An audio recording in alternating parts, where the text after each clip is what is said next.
So what is the most important thing you need in a budget phone? I guess it's good enough performance for things like internet browsing, texting, calling, social medias, and light games. And also I would like my phone to last at least a day and click some decent pictures for Facebook, Instagram, and stuff like that.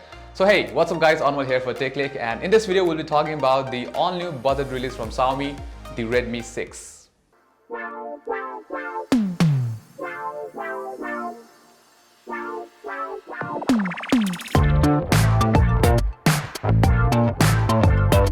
So right out the bat, Xiaomi has gone for the plastic build to keep the price down, and even though it is made from plastic, it is built well and does not look like plastic at a first glance. It kind of looks like metal. It has a 5.45 inches display with a 18:9 aspect ratio, and on the front of the phone there's a front camera, earpiece sensor, and a white LED for notifications. Similarly, the back of this phone is also made from plastic and is curved at the sides, which make this phone comfortable to hold. The power buttons and volume buttons on the right side feel comfortable for my hands, and I like the positioning of the fingerprint sensor as well.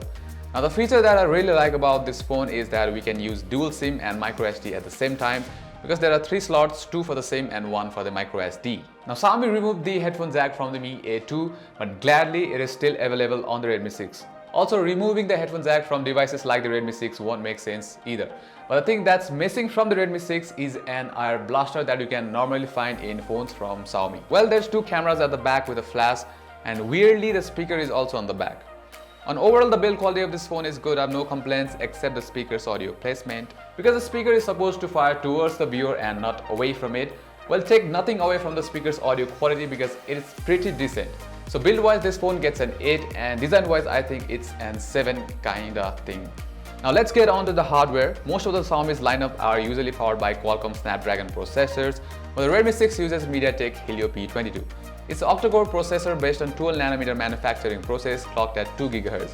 This phone also comes in 2 variants, one with 3 GB of RAM and 32 GB of storage, and the other with 3 GB RAM and 64 GB of storage. Now the 3 GB of RAM looks generous given its price tag, and I was more than happy with its performance. Navigating through the UI is pretty much smooth, and switching between apps is also quite comfortable, but as is the case with most low-end processors, it does take slightly more time to load heavy apps. Also, there were some instances where it had to reload the apps since they were not longer in the memory.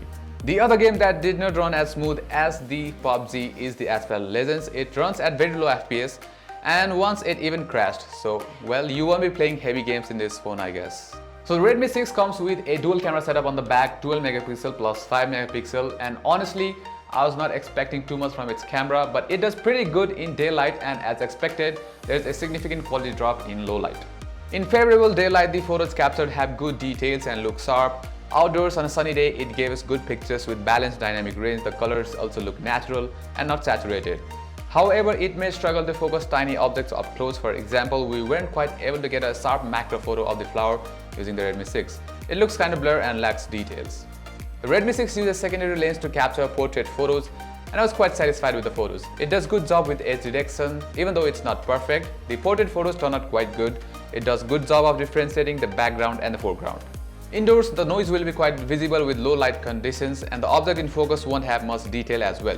As you can see in the picture that I shot under a low light, that the detail is quite low and it gets worse at night times. It has hard time with autofocus. You can see in this picture the first was clicked with autofocus and it could not manage the focus. The second was clicked with tap to focus. It came out decent, but the aggressive noise reduction resulted in some weird effects that you can see on top of this picture. But this is quite expected with budget phones like the Redmi 6, no surprises here. On to the video, you can record up to 1080p. There is some kind of software enabled stabilization, but obviously it won't work as well, and you can see clearly in this video sample. So on to some extra bits like the software. The MIUI 9 keeps it very simple and smooth. There are plenty of features like second space, dual apps, gesture shortcuts for screenshots, split screen, and others. Along with these, it includes a very fast face unlock as well. It unlocks faster than my S10 Plus, man, come on. But of course, it is not as secured, but you also have an option for fingerprint sensor that is lightning fast and more secure than the face unlock. Now we've come to our last talking point, and it is its battery.